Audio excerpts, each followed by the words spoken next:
Hi, and welcome to another episode of Stress Test. We're so glad you're joining us today.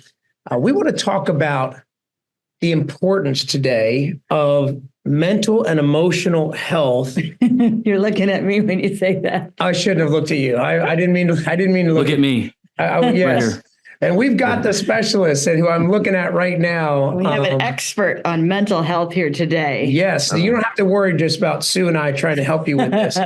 But seriously, pastors, we talk a lot about spiritual health. We don't talk a lot about mental and emotional health. So today I want to introduce you to someone who's literally changed my life, especially in the last few years. As you know, my story, the ministry stress that almost took me out until I found Jeremy J. Lanning, LPC, CLC, CBC. He's a counselor and a psychotherapist. Let me tell you, if you're with the right counselor, the right coach in your life, you have somebody who knows how to solve the right problems and find those problems with you so that the rest of the problems you're walking through can take care of themselves. That's who I found. And Jeremy, thank you for being with us on Stress Test. Sure. I'm very happy to be here. I'm thankful for it, for sure. Well, this is a great opportunity for me, Jeremy, to be able to do this. I've been, you know, my journey so well, you know everything about me, and I love having that. And I was one of those people who not resisted, like I didn't think it was bad. In fact, I told everyone to get counseling. Yeah, but you resisted finding a counselor. Yeah. And it was hard. It was hard to find a good one. Yeah. So, you know, thank you for the work you've been doing in my life. The coaching you give me every single week is amazing. It's life-giving, and I can't thank you enough. Well, none of it happens if you don't show up. So you can give me all the credit in the world, right? But nothing happens if you don't show up and do the work. Mm. So well, thank you. I'm excited that That's we've great. had that. We have this season together. And so tell us a little bit, everyone who's watching, tell a little bit about your family, about you. Let us get to know you a little bit. Sure. I think, the reason I'm asked to do this, right, is because I'm a professional counselor. I'm also certified as a consultant and a coach. I mean, any avenue that I could possibly find to reach people in the world of mental health, not only to destigmatize mental health, take the mystery out of it. And really, to be totally honest, my biggest thing is accessibility. There's so many barriers to care in the mental health world that, my mission has always been to be accessible.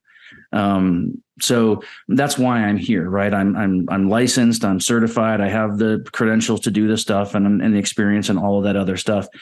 So that's, from a professional perspective, that's why I'm here. But my big concern is always access. And, I've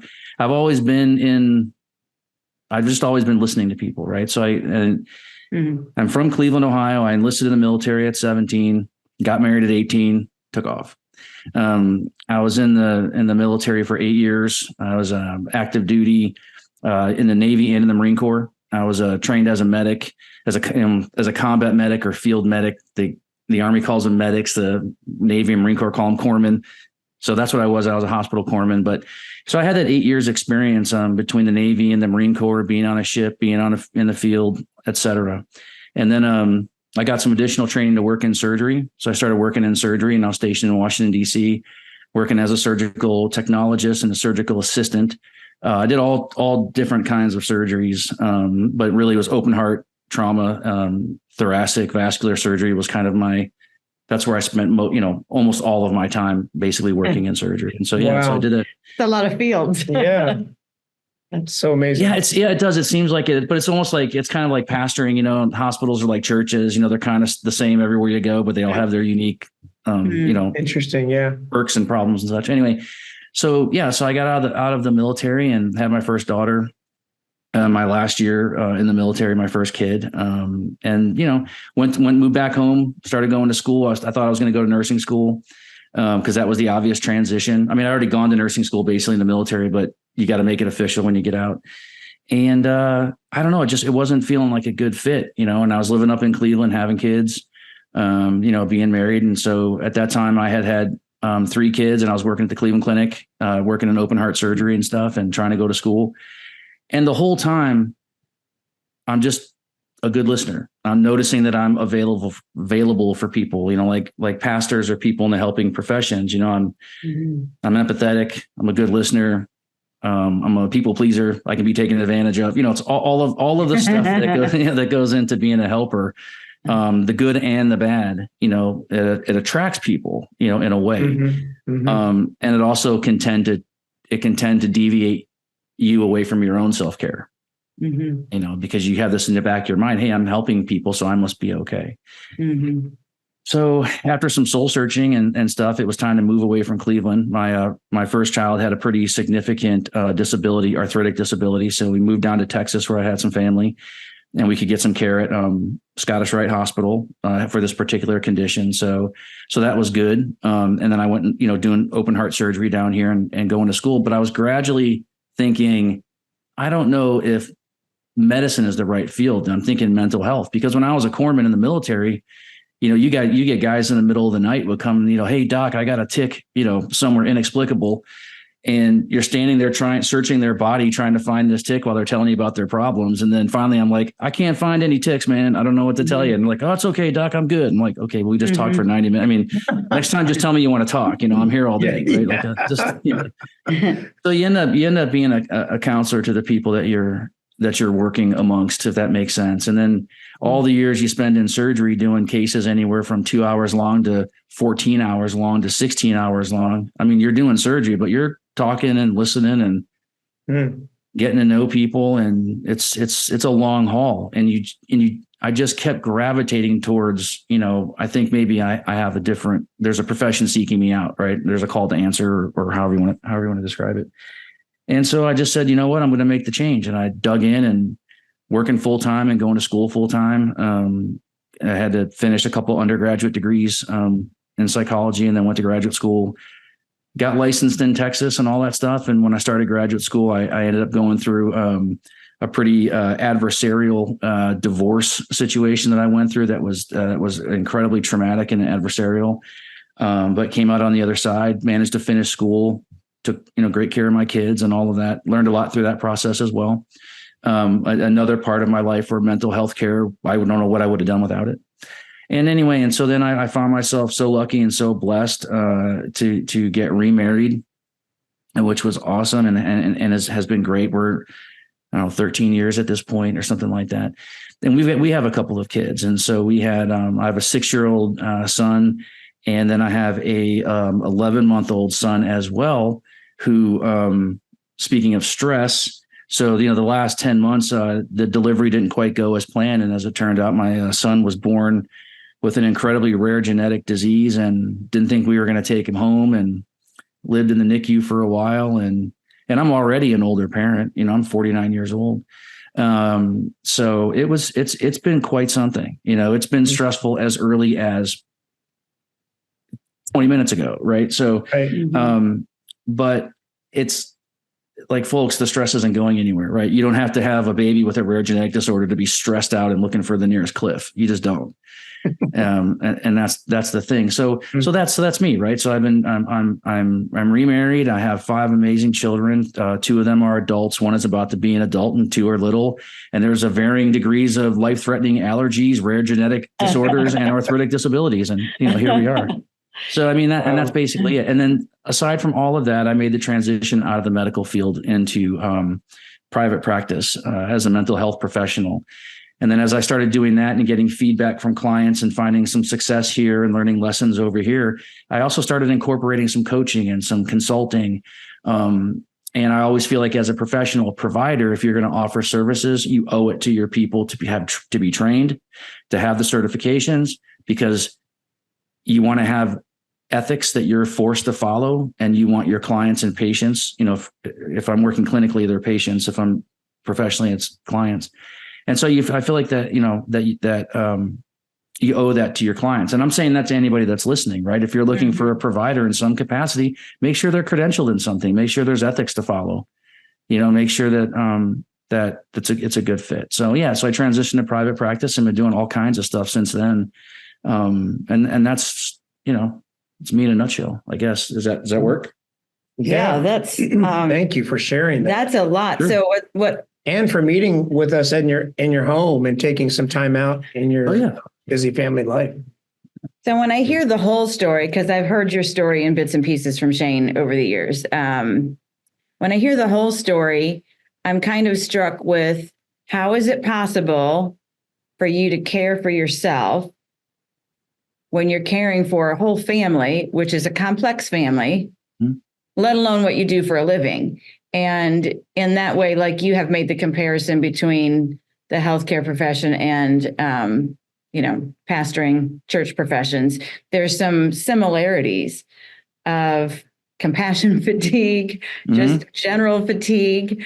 Maybe even a martyr complex, right? That you can provide for everybody and you're the last man standing, which of course there's never anything left over. So how do you, I'm sure there's a complex answer, but how do you? No, not even close. you just have to, you have to do the work. Right. And so when you're in the helping professions, right, number one, you owe it to the people that you're helping.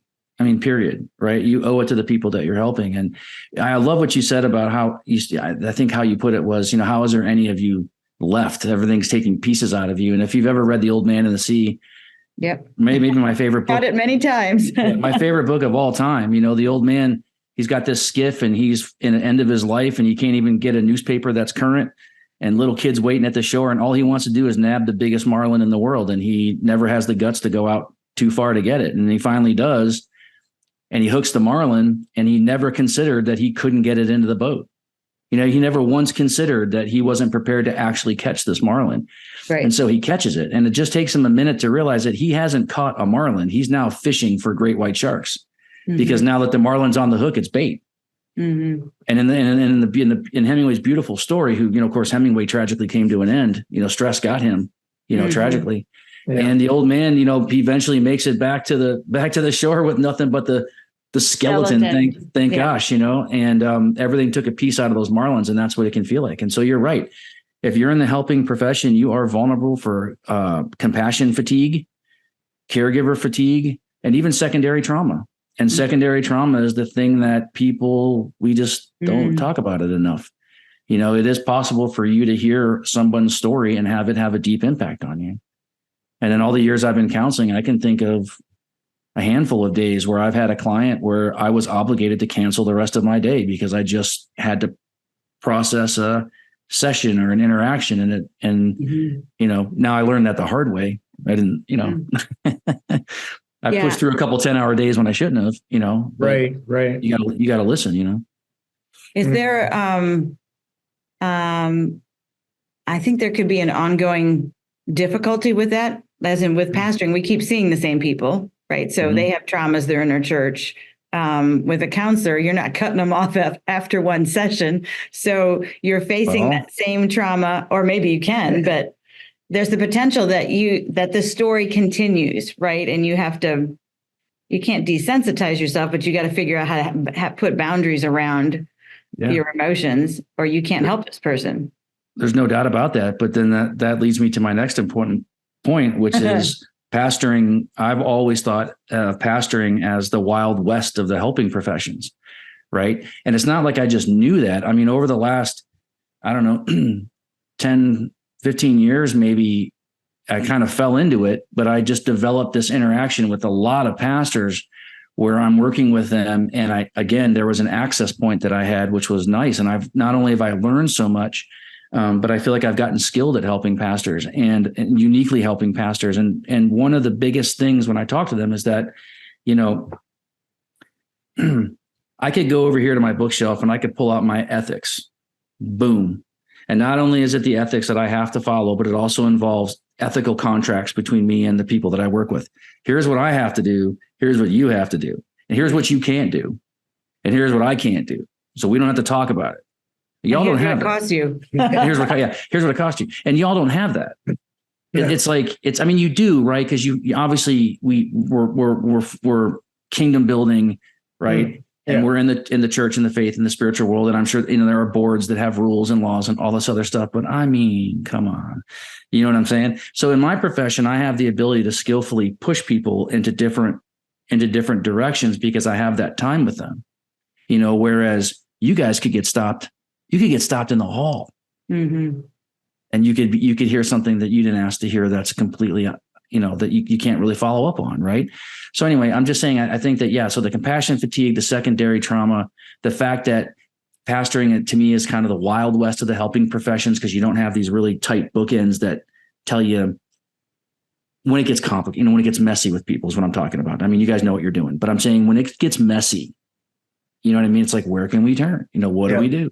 Yeah. You don't really have protection. No. That I can't, you can't cancel them as a client per se. I mean, I guess you can. Yeah, no, you're going to stay walking with people through all of the mess. And that's why, why this has been so life-giving to me. And I want to ask you, why should then rather than me saying it, why should every pastor have a counselor or a psychotherapist or a coach? And maybe you could explain the difference and what is it we need and why do we need it?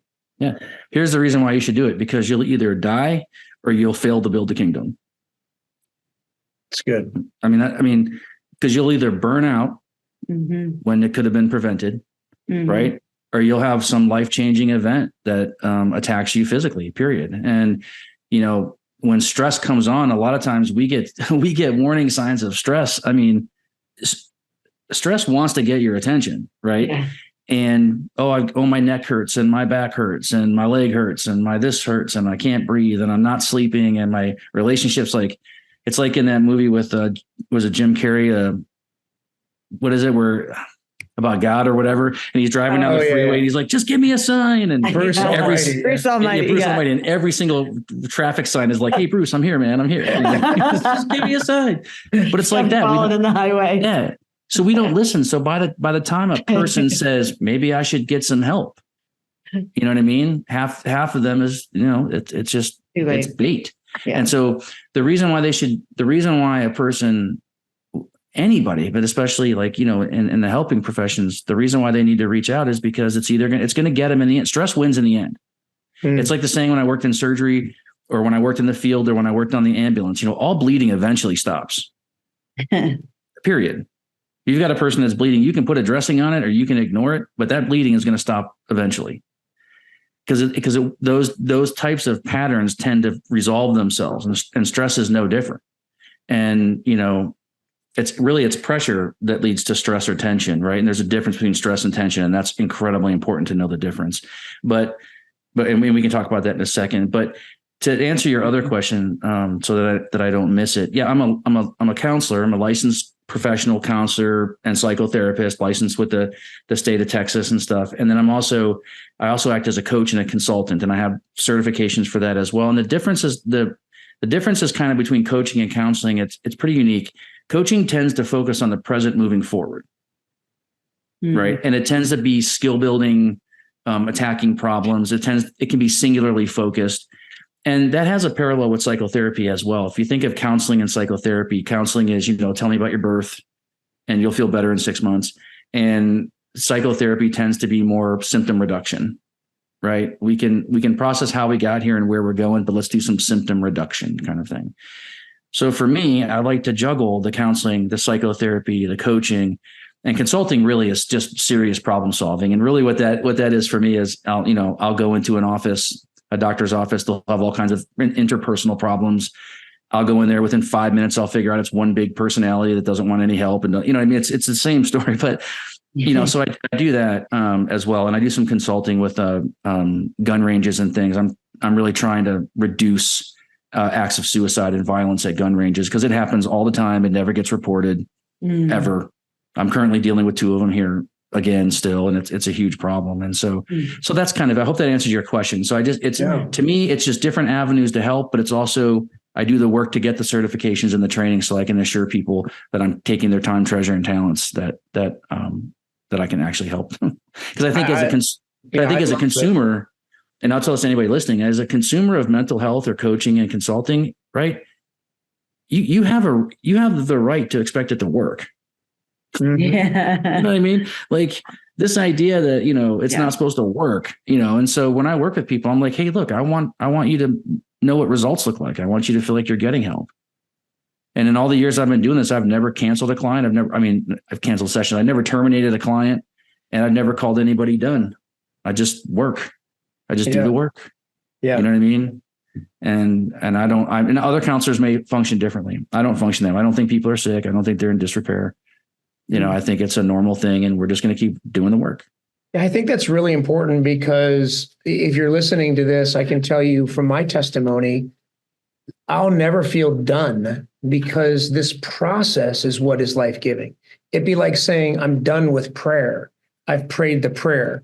Well, the point of the praying is what is changing in you. You're changing as a result of praying.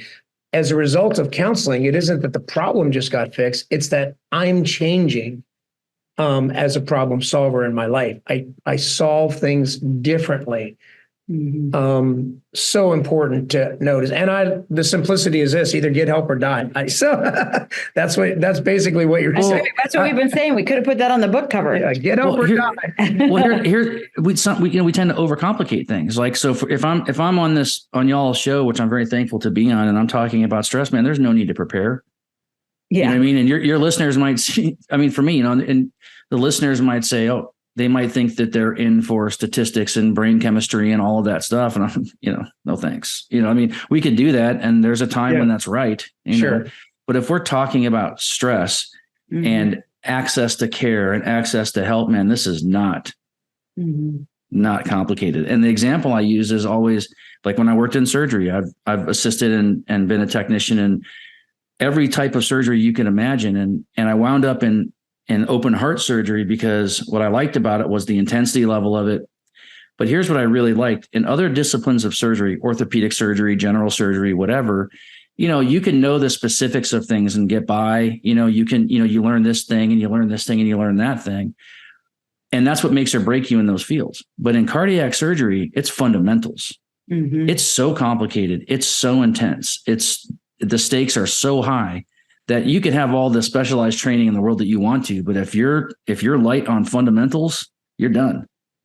They can smell you coming a mile away. Dealing with stress is kind of like that. This is fundamentals, baby. Like, this is not, we don't have to break out the DSM here. That's the, textbook for yes, right. things going DSM wrong. 3. That's right. I've watched Grey's Anatomy. I know what you're talking about. That's perfect. Well, if you want a medically accurate show, please watch Scrubs. Okay. Scrubs, exactly. It's the only one that gets it. We like that. Bring it back. Yeah. Is it my turn? Yeah, you can. It'll always be your turn, honey. I got nowhere to go. Well, actually, at noon I have my counseling appointment. Yeah, that's right. Honestly. Were you going to do the Navy analogy? Yes, that's me. You can't do that. Oh, he loves this. Go ahead. You can do it. He loves this rope analogy. You need to probably tell it because you'll tell it better. But well, I quoted you multiple times in our book, Death by Pastoring. His new favorite analogy of all time, I think. Everywhere we've used it in multiple church scenarios. He wishes he were in the Navy, so it could be more personal. I do. Here's the question: have you watched the video? There's a video? You sent me a video? No, I didn't send it to you. I just figured you might have Googled it. I'll get to it in a second. Oh my gosh, you're going to change my life right now. Is it cutting somebody in half? Oh, yeah. Oh. Okay. Everyone's wondering, what the heck are they talking about? Now they're interested. Okay. That's called suspense. Okay. So Jeremy, you use this illustration, and I'm not going to say it. I want you to say it, but it's my favorite illustration because it made me finally address my stress. It made me finally look at everything that I was feeling, experiencing, the stress I was under differently. And I finally saw stress as my ally. Now, this illustration is what really helped me get there. I'm assuming we're talking about synthetic line snapback? Yes. Okay, perfect. Oh, he's never used that term. I've never used that term. No. I've always just called it the rope. Cable, rope. That's as technical as he gets. So if anybody out there was in the Navy or has been in Navy boot camp, I'm sorry. I'm sorry I'm doing this to you. I have to go there for just a second. So one of the very first videos you watch when you first in Navy boot camp, when they first start, after they've weeded out all the after the first couple of weeks, when you lose, 60% of the people that show up, you start talking about being on a ship. Essentially you come out of Navy boot camp, kind of like a merchant marine, basic training. You're a seaman, you can be on a ship, the whole 9 yards. And they got this video that's 1,000 years old. They still haven't changed it. I actually checked it out the other night. And I was like, I have to know. It's this great video. It's terrifying. It's an educational video on mooring line snapback or synthetic line snapback. And here's what that means. Giant Navy ships, they're up against piers or wharfs and they're tied with mooring lines. They're ropes and they're gigantic. They're big. And there's all different sizes of ropes in the Navy and the military, obviously, right? And those ropes are under, and here we go, a tremendous amount of tension, right? Tension is good, right? Tension is what the rope is supposed to do. It is built for tension. When that tension converts to stress, we are not built for stress. We're built for tension. We're not built for stress. Okay. Tension is a good thing, right? Tension is supposed to alert us to something. It's an ally. It heightens our senses. It's beginning stages of fight or flight. It's a good thing and we're built for tension, right? And that pressure causes tension. When that pressure causes stress and that tension converts to stress and that rope stretches, it's going to snap. And it's not just going to snap. It's going to snap and go buck wild, right? And if you're in the path of that snapping, that snapback of that synthetic line, and I say synthetic line because a chain will just explode, et cetera. So this rope, it gives a little, but yeah. And if you're in the way of that thing, which you're never supposed to, you're not supposed to be, right? It's going to do a significant amount of damage. In fact, they did a Mythbusters episode because this famous Navy video, everybody's seen it. So they did a Mythbusters on it.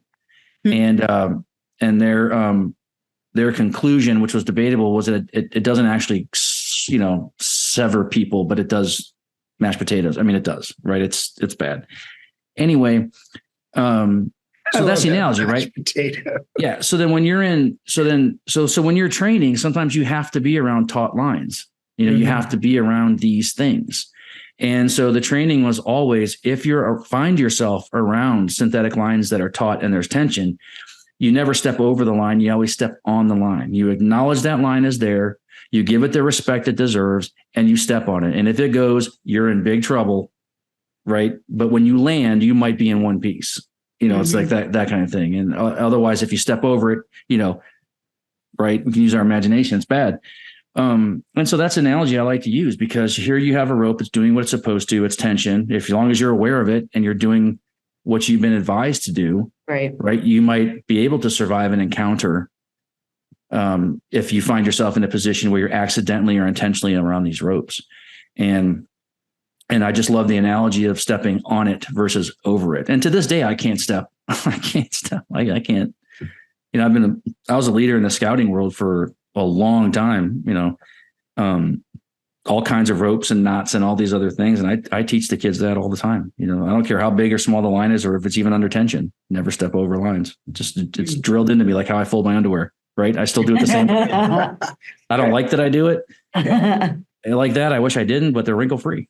They're wrinkle free. And they got my initials on them. Your initials. So just to bring that point home, that's important for listeners to know. It's that pressure is normal and you're going to experience pressure. And when pressure is exerted upon you, you will have tension. And that tension is what you're built for. You're built for that tension. It's an ally. It increases your awareness. It helps you see things maybe you weren't seeing. You use it. It's welcome. It's et cetera. And tension is familiar, right? So like if you're stuck in traffic and you feel tense, it makes sense, right? You're stuck in traffic. Yeah. When it converts to stress, you're not built for that. We're not built for stress. And stress usually is like, I don't know why I'm feeling this way, and I'm not really sure what to do about it. That's stress. And when that starts happening, If you don't reduce that, you're going to have a fracture, or you're going to have a rupture, or you're going to have something. And how many times have you heard of people living with stress fractures in their spine and their other bones of their body, and they do one thing wrong? I'm 49. I got to be careful taking off my pants. You know what I mean? Because if I do one wrong thing, who knows if I got stress fractures everywhere that I'm not aware of. And once those stress fractures connect, you got fracture, full fracture. So that's kind of my little thing on the, pressure exerts tension, that tension converts to stress, symptom reduction. We make it to live another day. So one follow-up I just want to make before.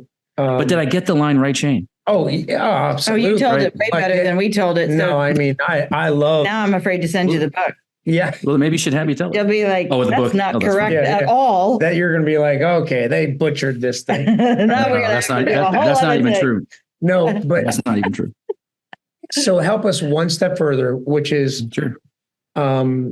Help everyone hear what are some of the signs that the tension on that rope is reaching stress. What are some of the signs that we can recognize as our ally in a regular person's life that they've crossed over into danger?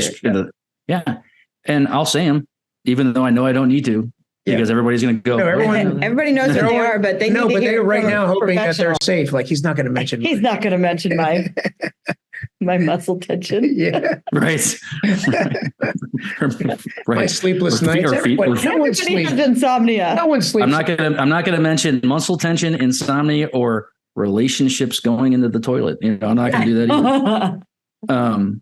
Here's what I'll say. I'll say that what's really important about that question, in my opinion, is what's usually the first thing.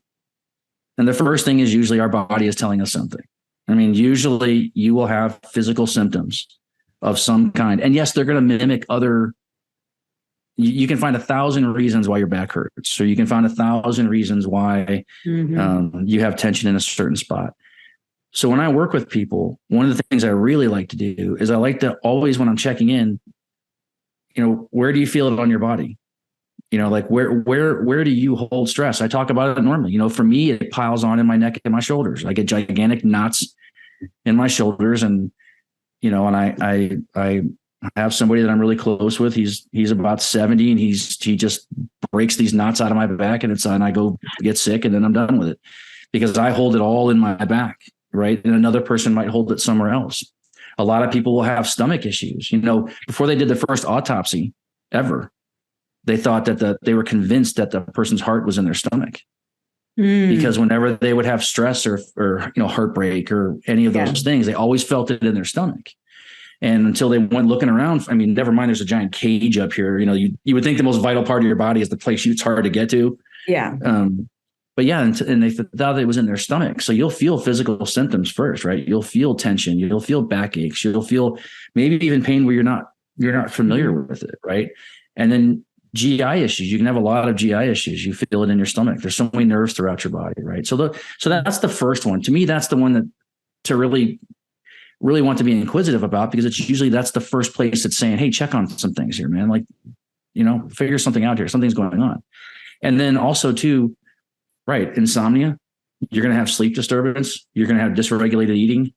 You'll have, to me, I always think I go from physical symptoms to relationships. That's just me. I tend to think, our people respond to us in a certain way. We respond to others in a certain way. When that gets out of line, a lot of times that I think that's very important. So physical symptoms of some kind, right?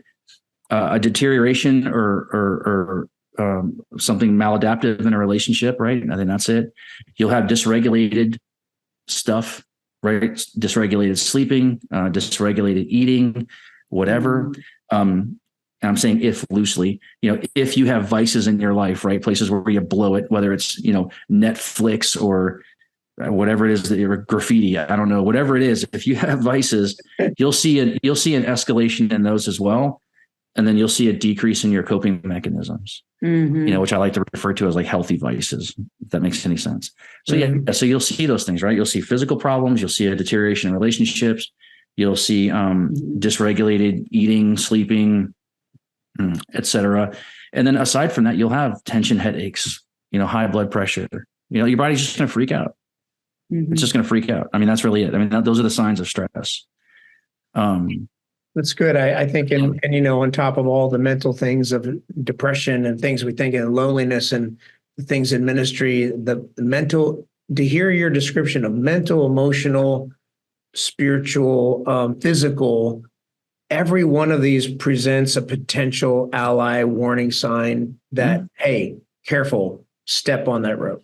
Love it. Yeah. And you'll also notice that people, generally speaking, you'll notice that you'll start dumping the things in your life that actually work, which ironically are the things that can help you reduce stress. You'll start to see a lack in maybe your spiritual disciplines, right? So if you're a believer, you'll start to see some of that stuff decline. Your self-care will decline. Your self-talk will become even more negative than it probably normally is. You'll engage in a bunch of excuse making, and et cetera, et cetera. You'll just an overall sort of dysregulation. And you could go on, and there's a million symptoms of stress and a million things to do with other stuff. Yeah, that's good. Not to be too prying for yourself, but you can use someone else if you'd like. That's fine too. But the truth is the easiest story to tell. Yeah. So we all have these catalytic moments, right? Where we let the stress build up. We ignore the symptoms. We don't do the coping mechanisms. We do all the blame shifting, all the, smoke and mirrors until we reach a point of combustion. And so I wondered if you could talk about moments when you were aware that you were at that point and had to make a radical shift, or maybe you didn't realize that a shift needed to be made until because you're a healthcare professional, but that doesn't mean your mental health is always pristine, right? Because you're human. Oh, I'm a train wreck. I'm a 16 car pilot. Well, and I think that would be comforting for pastors to know too, right? That's why pastors don't admit they have spiritual problems, marital problems, health problems, relationship problems, because we're supposed to have it all together. Well, let me tell you this. I don't always think it's the pastor's fault. I think there's a community around pastors that's not tolerant of that. No, there's a cultural problem there for sure. But back to you. I just had to get that in. Sorry. Yeah. That was my only note. You might have your own cultural problems, right? Psychologists are not allowed to have. Oh no, we love it because we have to pay for it too. Yeah, that's right. Still good business. Still good. Anyway. Yeah.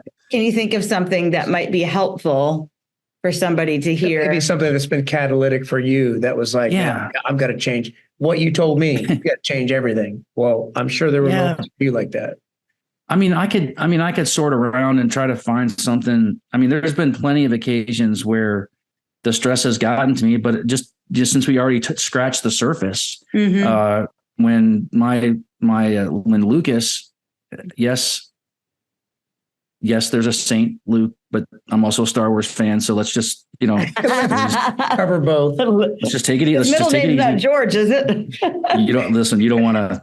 We don't have time. We don't have enough time for that. All right.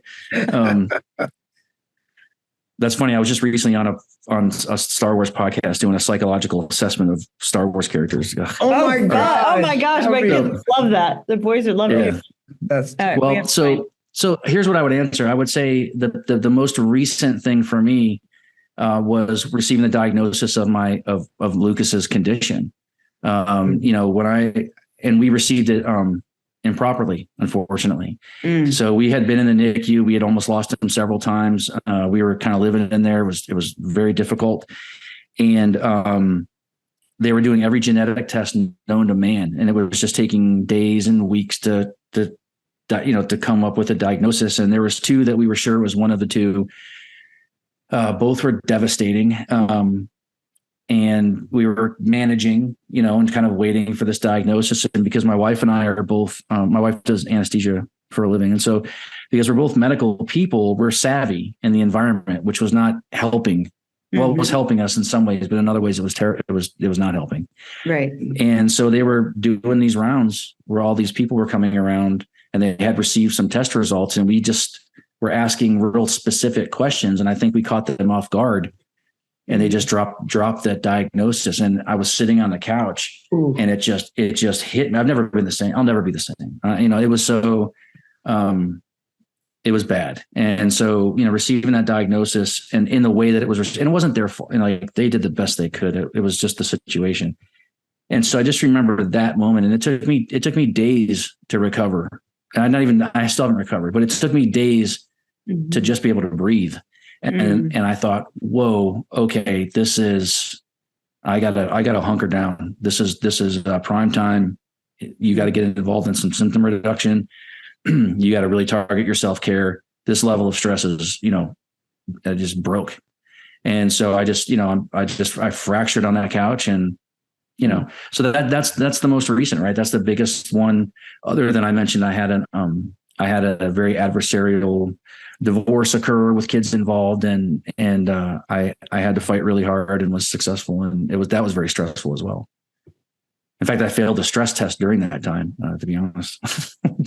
Well, and in both of those situations, really, you're also managing the mental health and the emotional health of the people you love.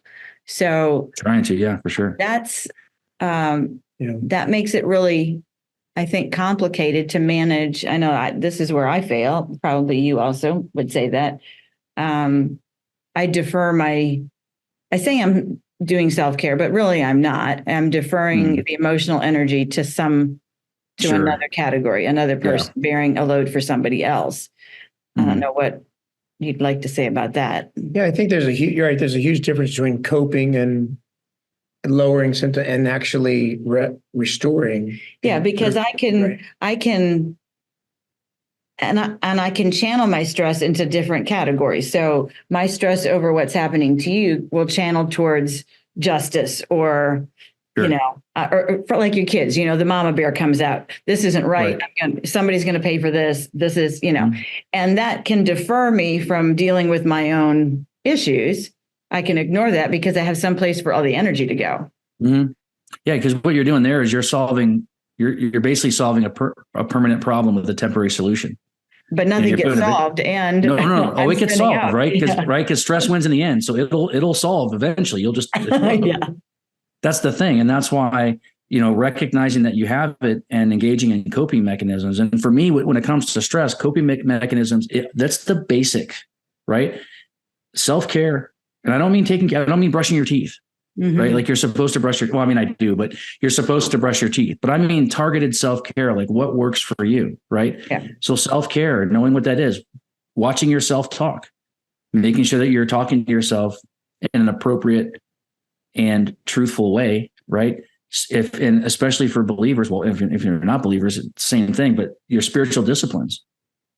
Most of the time when people get stressed out and I check in with them and they're believers, they're especially pastors. I mean, they're so neglecting just the basic spiritual disciplines. What is it that connects you to God? Forget that you're a pastor, right? Like I get you got this. I got it. Right. I got it. Right.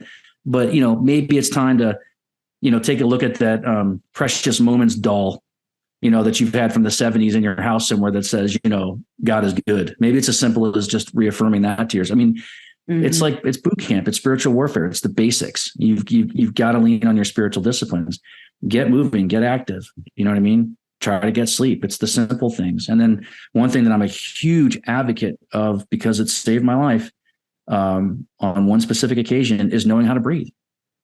You've got to know how to breathe. If you have a panic attack, if you have an anxiety attack, if you have some other physical ailment where you need to mess with your blood flow and you need to try to self-regulate your body. I mean, it's just so funny to me because nobody takes breathing exercises seriously until I say, well, what do you think would happen if you stop breathing? It's pretty serious, right? Like breathing is everything. It's all of it, and I've had the benefit of seeing and having my hands on almost every single part of the human body while they were taking in oxygen. You can see what the oxygen does to the parts of the body when you're working on them. It's amazing. And so, I encourage everybody to have a psychological first aid kit, and that involves learning how to breathe, box breathing. If it's good enough for the SEALs, right? It's good enough for pastors. It's good enough for counselors, and these are things you can look up. I suggest anybody, hey, look up box breathing, look up breathing exercises.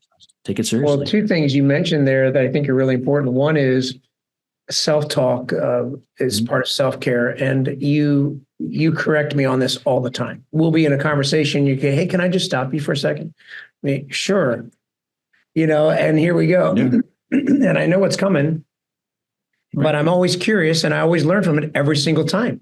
And it's amazing how often I don't catch it. of Right. how I'm speaking about my situation, how I'm speaking about myself. I'm not telling myself the truth. Mm-hmm. I'm lying to myself, and you are not getting better. You're getting worse, and it's almost like our self-care is self-harm. Oh, for no doubt about it. Yeah, there's no doubt about it. So the way we talk to ourselves is terrible. And we all do it. And almost the worst thing about it is, one, you wouldn't let anybody else talk to you that way. And number two, it's almost rarely accurate. And if it is accurate at all, it's not as accurate as it can be. And every time we say it the most accurate way, it's uplifting and edifying and gratifying, and it leads to solving problems. That's a good thing. Right. Yeah, I think, is it true that most people struggle with this, that they downplay something that's accomplishment to themselves, and they over complicate everything that's happening bad? Yeah, I mean, and that's look, that's a hallmark, especially if you've come from dysfunction or abuse or neglect or failure to protect or whatever. It's we all have. I see this in marriages all the time, right? Well, we're going to treat the negative like it's the end of the world, no matter what it is. Right. Maybe we fight at the grocery store, and there's a lot of pathology at the grocery store, right? And so we're going to treat it as the end of the world. But then when we have a success, we ignore it because it's like, oh, that's how it's supposed to be. You see really ineffective leaders do this too to their people. You know what I mean? It's horrendous. You know what I mean? And it's part of the reason why in a lot of ways the military works well, because it's that sort of praise is built into the cake. It's like, I'll tell couples all the time, look, if you go to the grocery store with all the kids and you spend too much money and you lose a shoe and somebody probably gets COVID and you spend too much money on groceries and maybe you almost get assaulted in the parking lot, but somehow you drive home smiling. It's like, that's a victory. Like, get home, and before you unpack the groceries, just go, hey, I think we did a good job there. We didn't fall apart. We did okay.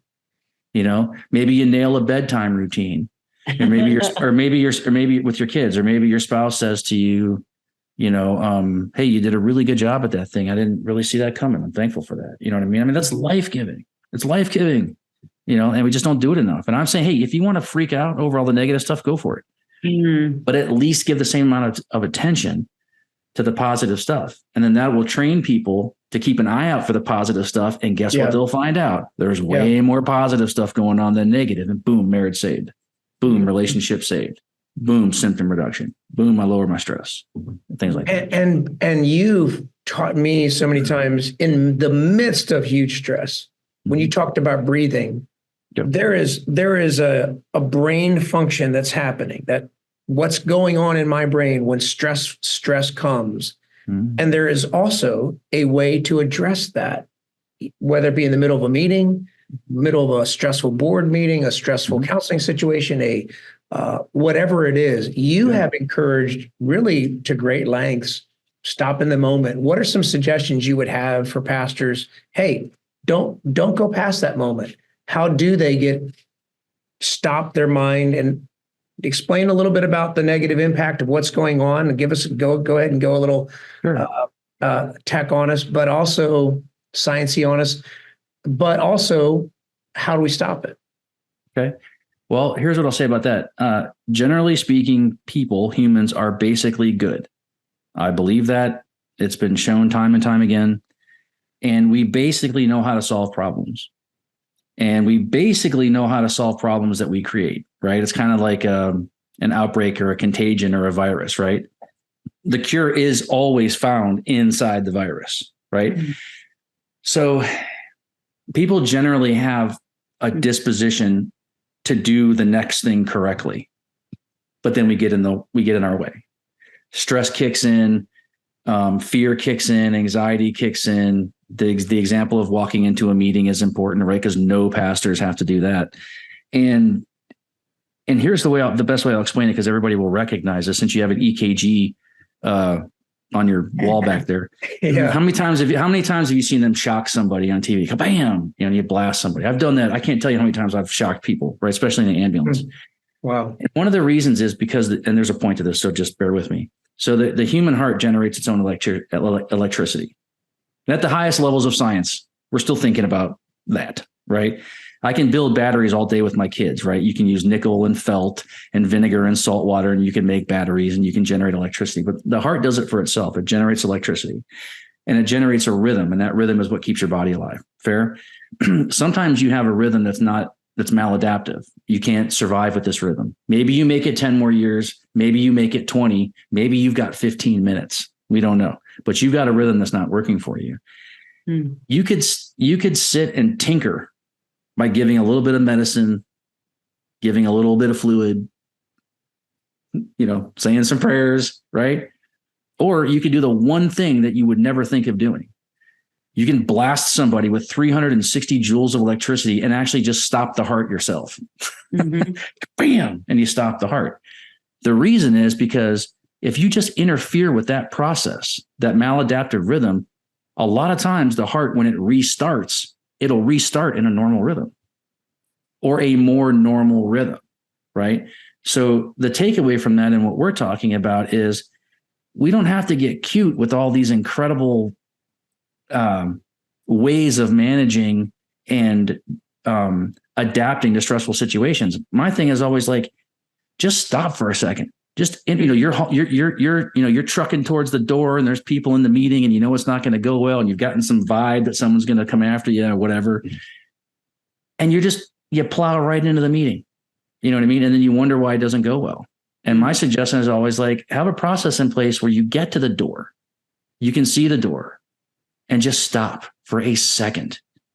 Take a couple real deep breaths. And what I mean by deep breaths is you breathe in at a normal pace as much as you possibly can. And then you blow it out as slow as humanly possible. Like you're blowing it out through a straw, right? Like you're blowing it through a straw. And just take a second and remind yourself, I'm in control of myself. I'm actually safe. I'm qualified to be here.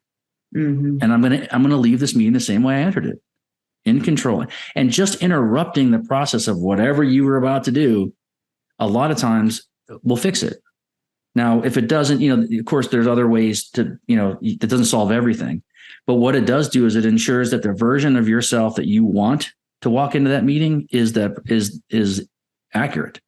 It is that version. And so, so just interfering with our own maladaptive processes is really great. I love that. That's a stress ablation. Interfere.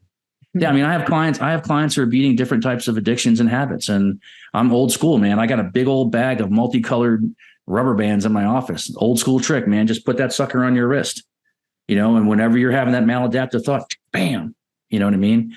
I've had clients tell me that the ice cube trick has saved their lives, where they wake up in the middle of the night with a panic attack. And I tell them, go get 2 ice cubes, go sit down, put an ice cube in each hand and just squeeze it and hold it there until it melts and it's gone. Then call me back. You know what I mean? And doesn't fix everything, right? But it's enough to interfere with whatever process was becoming, right? And it's also, when you do that, you're also reminding yourself that when you recalibrate, you're good enough. You're built for this. It's tension. You can do this. Or you're not. Get help, but you're not stuck in that middle spot. Hopefully that answers. That's fabulous. So encouraging to say we can interrupt this. We can have like a stress ablation. I love it. And reset. It reminded me of the quote that you had on your website. When you solve the right problems, the other problems tend to solve themselves. Oh man, I've seen that so much. It's so true. It's I love that. True. Because the reason why that works, right, is because the opposite is true, which is terrifying. When you're constantly solving problems that aren't even yours to solve, you're creating all these other unsolvable problems, and that's fun. Yeah, that's helpful, So that is true. Thanks for that.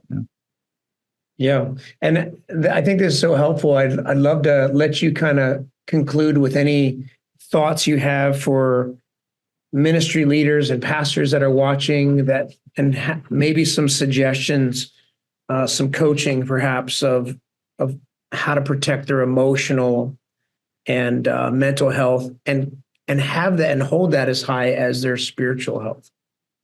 Yeah, sure. I think, not to keep reiterating this, but I think it's about the basics. You want to have people in your life that are trustworthy. You want to have accountability in your life. You want to have professionals in your life in some capacity. And it might take some work to find a good fit, especially if you're in a high visibility, profession, or you're in the helping professions, or, whatever barriers that you think there are, you can figure this out. And so I would say it's all the basics of mental and emotional and spiritual and physical hygiene. You know what I mean? Which is surround yourself with trustworthy relationships, be open, honest, and vulnerable, right? Make sure that you're doing all of the little things that you're supposed to do. Meaning have your physical, get to the doctors. If you're supposed to be taking medication, take the medication. If you don't think you should be, then ask questions.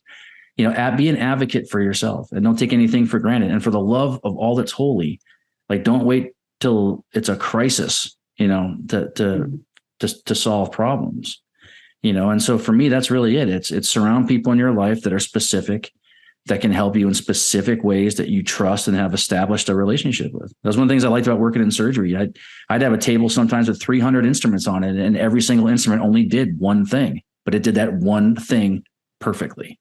Beautiful. One of my favorite things about working in surgery. So it's the same thing. Have specific targeted people in your life that you can turn to with specific problems, and make sure you trust them. That's one part.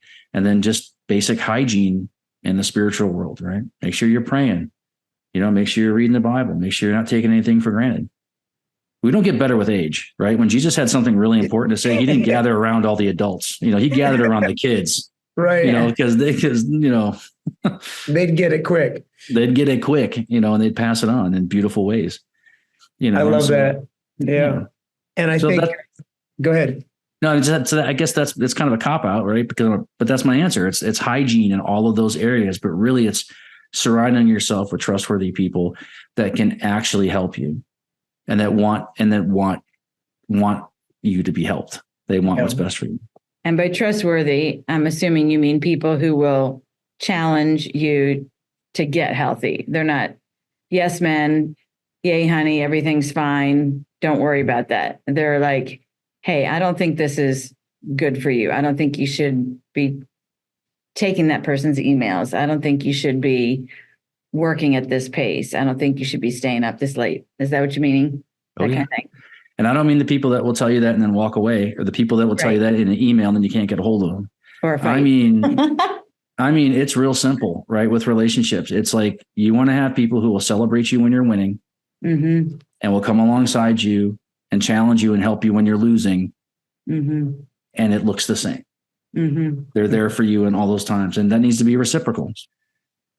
I call it the pair principle, right? Healthy relationships, they're predictable, they're affirming, they're insightful, and they're reciprocal. That's it. If you want to know what the healthy, perfect relationship looks like that everyone should expect, go to a checkout line. Can you say that again? Sure. Is this going to be another book? Because this one, I'm going to publish this one myself. So okay. No, it's not going to. Trust me.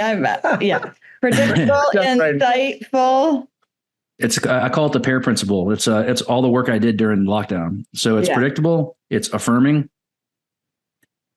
it's insightful, and it's reciprocal. And I think reciprocal is the most important. That's awesome. You go through a checkout line, you know what you're doing, right? It's predictable. I'm going to pay money. I'm going to get my stuff, right?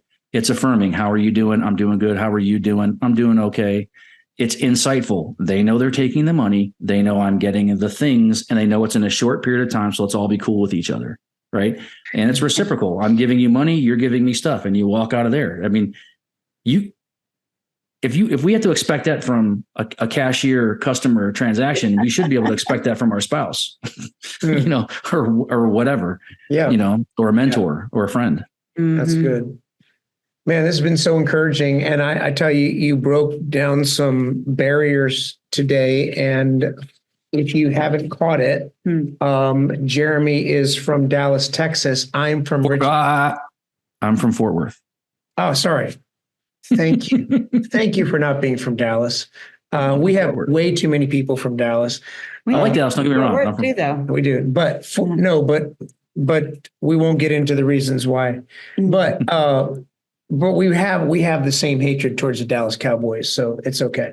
Well, I'm from Cleveland, so I know. But you and I don't live in the same state even, and we found each other.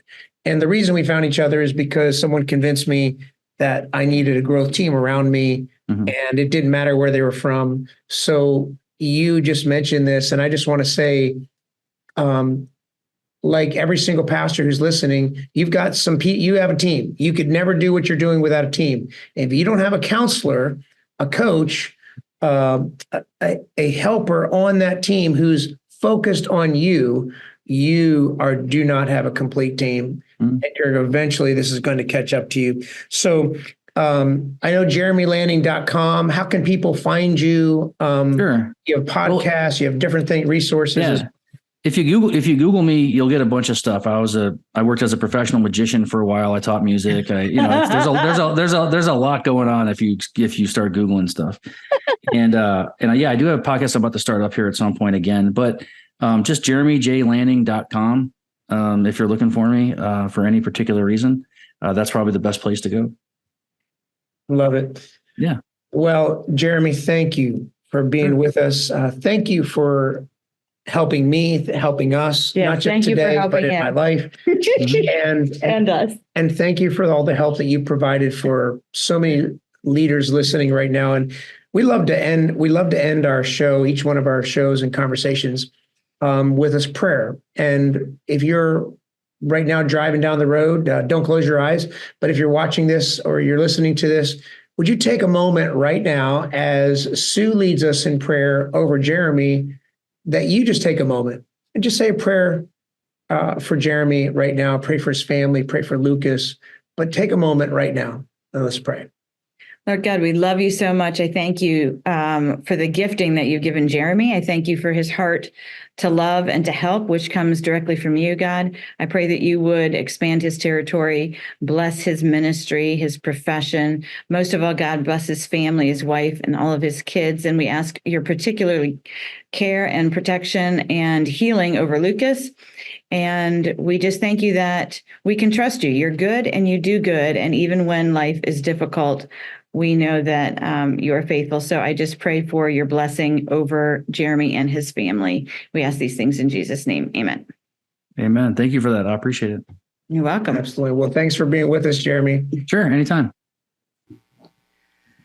I told you guys, wow, what an amazing time with Jeremy. And it wasn't, listen, counseling's not as bad as you thought. That hour flew by. That's what a good counselor sounds like. Yes. Oh my goodness. Thank you. Thank you, Jeremy Lanning. So much good stuff. I will never get through it all, but what's one thing that really stands out to you that you're taking away? Oh, yeah. There was a lot of great stuff. I think what I really appreciated, what he said towards the end, was celebrating the positives.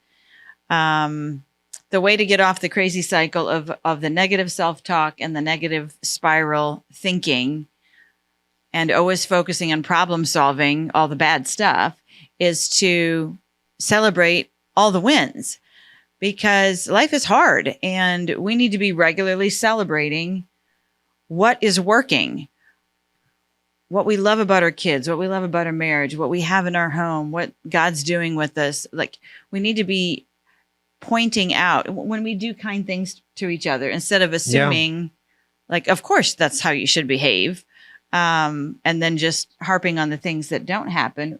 We should celebrate the fact that, this is a win when we do something. And not right, in a backhanded way. Like sometimes when you say to me, good job, not losing your wallet. Oh, you just had kidding. to go that way? See, that's negative self-talk. No. That's negative Sue talk. I'm kidding. That's not celebrating the positives. No, anyway. I do. You're so right. Okay. You're so right. So I like celebrating the positives. The other thing, which he didn't, I guess none of us really brought out, but it should be obvious, is that telehealth is a hugely helpful option for pastors. I think a lot of pastors are afraid, and we always were, hesitant to get counseling because you don't want people in your town to hear all the stuff that you're dealing with. Or you're going to worry about what their view of your church and all of that. And telehealth has transformed the counseling industry. Both of us counsel with and honestly, who are not in our state. I prefer it. I would never go back. Actually, I would never go back, not just because, even if they were in my same town, because it's a time saver, huge time saver. Also, too, I do it sometimes just call. And we both go on walks. He goes on a walk. I go on. I'm very kinetic. I can't believe I get to go on a walk with my And counselor. you're doing 2 stress relievers at the who's same time. from Texas. You Yeah. know, awesome. Love Yeah, that. it's great. I loved, and I continue to love how Jeremy has helped me not just push through my stress. Not only recognize it, but stop. Right. He gave my favorite rope analogy and the ally, all that stuff. But even in the midst of the stress that you're facing right now, you can stop right now. Jeremy talks to me a lot about changing my posture, closing the door in your office, putting on music. It doesn't take long. Walking outside 1 for a minute. couple minutes. Yeah. Go outside, do some breathing exercises. I can literally watch the HRV, heart rate variability, which is an indicator of stress, which is pretty It says really great. doggone Great, good honey. right now. So this has been super helpful for Celebrating me. the positive. Yeah, look at That's that. I'm great. killing it right now. Whether you have data points like that or not from a watch or a ring, but you literally can change your brain chemistry. You can change your heart in just 60 seconds. And if you do that a few times a day, imagine the impact, the collective impact. So that's what Jeremy's taught me a lot. And I was, again, my takeaway for today, besides an enormously helpful hour with Jeremy Lanning. So thank you again. You know, And he's promised to come back. So we Yeah. talked to him about, we're going to make it we're going happen. to do one just about marriage because We're going to make it happen. that's going to be great. Hey, so we want to give you some things for watching today. As always, subscribe to our channel on YouTube or any of the podcast platforms. But today we want to give you something special. If you get our book, Death by Pastoring, It just came out. came Monday. out this week. Well, yeah, but By the actually time it you came air it, out. it'll be a couple weeks, came out but- last month. It just came out on Amazon a few weeks ago when you're watching this. So go to deathbypastoring.com. And if you order through this, Oh, wait. And there's a study guide. there's a study guide as well. You wanna There's go also a through Steph? master class you can take. But we want to give you this for free. It's a Veiled Journal. It's a leadership magazine. Some enormous, great resource to you. very So good. please check that out. we just happen to be You on can this decide cover, to but subscribe to it or not, but we will send you a free copy of that along with your book order. Go to deathbypastoring.com. We would love to hear from you as well. So go with us on the journey and join us next test. Join us next time on Stress Test.